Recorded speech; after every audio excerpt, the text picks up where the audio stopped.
Hello friends, ಎಲ್ಲ ಹೇಗಿದ್ದೀರಿ friends? ಎಲ್ಲ ಚೆನ್ನಾಗಿದ್ದೀರಿ ಎಂದು ಭಾವಿಸಿ ಇವತ್ತಿನ ವಿಡಿಯೋ ಸ್ಟಾರ್ಟ್ ಮಾಡೋಣ. ಇವತ್ತಿನ ವಿಷಯ ಸಂವಿಧಾನದಲ್ಲಿ, ಇಂಡಿಯನ್ ಕಾನ್ಸ್ಟಿಟ್ಯೂಷನಲ್ಲಿ ಪಾರ್ಟ್ಸ್ ಆಫ್ ಇಂಡಿಯನ್ ಕಾನ್ಸ್ಟಿಟ್ಯೂಷನ್ ಅಂದರೆ ಸಂವಿಧಾನದ ಭಾಗಗಳು. ಒಟ್ಟು 21 ಭಾಗಗಳನ್ನು ಒಳಗೊಂಡಿದ್ದು ಒಂದೊಂದೇ ತಿಳಿಯುತ್ತಾ ಹೋಗೋಣ.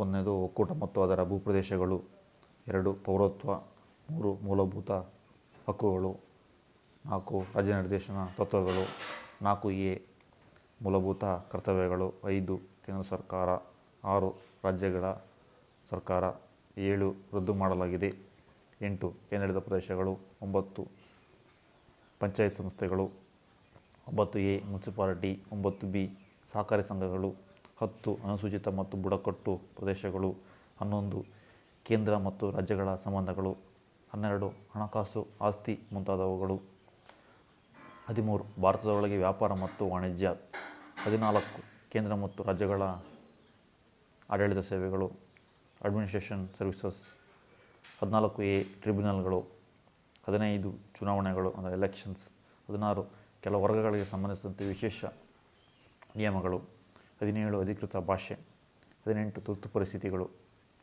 19 ಮಿಸೆಲೇನಿಯಸ್, 20 ಸಂವಿಧಾನ ತಿದ್ದುಪಡಿ, 21 ತಾತ್ಕಾಲಿಕ ಮತ್ತು ವಿಶೇಷ ನಿಯಮಗಳು, 22 ಶಾರ್ಟ್ ಟೈಟಲ್ಸ್, ಕಮೆನ್ಸ್ಮೆಂಟ್ ಮತ್ತು ಹಿಂದಿಯಲ್ಲಿ ಸಂವಿಧಾನ ಪ್ರಕಟಣೆ ಮತ್ತು ರದ್ದುಪಡಿಸುವಿಕೆ. ಇವುಗಳೆಲ್ಲವೂ ಸಂವಿಧಾನದ 21 ಭಾಗಗಳಾಗಿವೆ. ಮೂಲ ಸಂವಿಧಾನದಲ್ಲಿ 21 ಭಾಗಗಳಿದ್ದು ಇವಕ್ಕೆ ಕೆಲವೊಂದಕ್ಕೆ ಸಬ್ ಕ್ಲಾಸ್ ಎ ಅನ್ನು ಸೇರಿಸಿ ಪ್ರಸ್ತುತ 25 ಭಾಗಗಳಾಗಿ ಸಂವಿಧಾನದಲ್ಲಿ ನಾವು ನೋಡುತ್ತೇವೆ.